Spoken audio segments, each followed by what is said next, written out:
Thank you so much for that, Zenny. Now, as Zenny did mention, Sylvia has continued to kind of break through all of the stereotypes that you might have in your minds and that people often speak about an awful lot.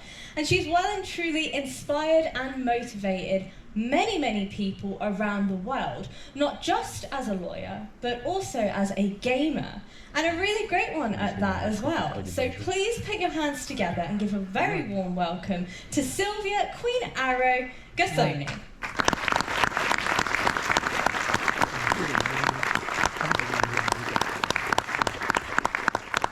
What's up? How's it going? It's going well. Yeah? How was the travels over and everything like that? Oh, the flight was just a normal flight. At this point, all travel is on my bio. Yeah, there we go. That's what we love to hear, especially when it comes to esports and gaming. We get an awful lot of that, don't we?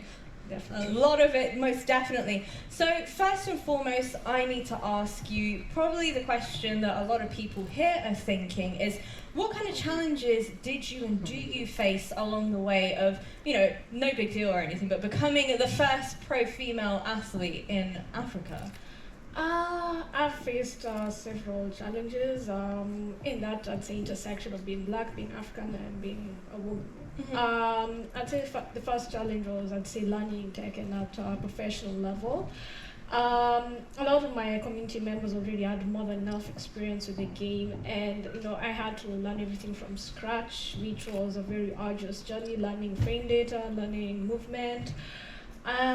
Just to mention some of the issues that I faced. Mm-hmm. The other thing was obviously my gender being more of the focus in that a lot of my community, some of my community members, or some, and not just within the community, just in randos, mm-hmm. feeling that some of the achievements I have were as a result of my gender and not the concerted effort that I made to get better at the game. Mm-hmm. But I proved them wrong with my work ethic and being determined to make sure at least I reach the goals and objectives I laid out for myself within the game.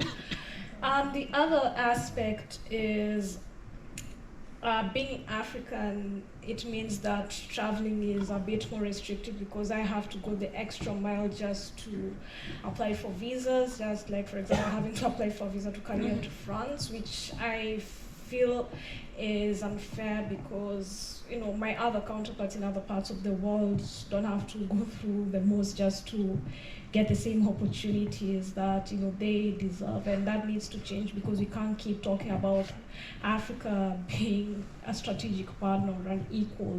Don't give us those buzzwords. Be about that equality, mm-hmm. if that makes any sense. Yeah.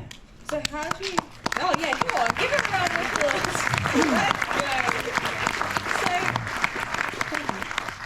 So how do you ultimately think, you mentioned the topic of change, how do you think that gaming and esports will end up changing as a whole in the near future? I feel the esports industry is going to change in that it's going to be a more diverse and equitable environment for all, regardless of gender, regardless of race, regardless of the region that you come from, and regardless of your sexual orientation, because this is a place where people are just supposed to come and be themselves boldly and authentically, and you need to take those steps in order to ensure that is a reality for everybody who's involved in this space. Okay. And how about female-specific tournaments? Talk to me about how important do you think the female-only tournaments are that we're seeing creep up an awful lot in the world of esports? For example, the VCT Game Changers when it comes to Valorant. I think female-only events are a good thing because, if anything, they add more to the issue of diversity and equality. Though I personally do not think it's meant to be a long-term solution, because the gaming and esports industry needs to recognize that we have a problem in how we treat the minorities who are involved in that space. And as long as they refuse to acknowledge that this is a problem, we're going to continue having more of these events. And I personally don't mind them because, hell, back in Nairobi, I do organize these events.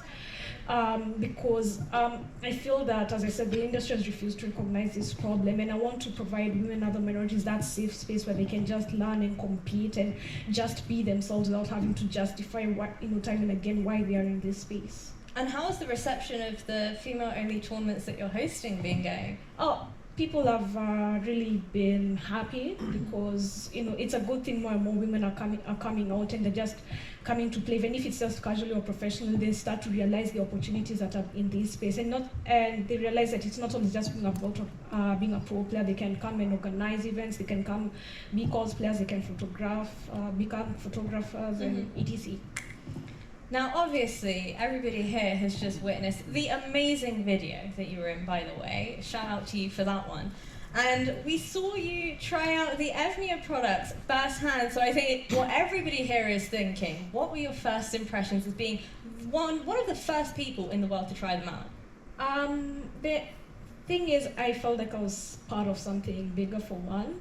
And number two, it's an honor being essentially the face of this brand.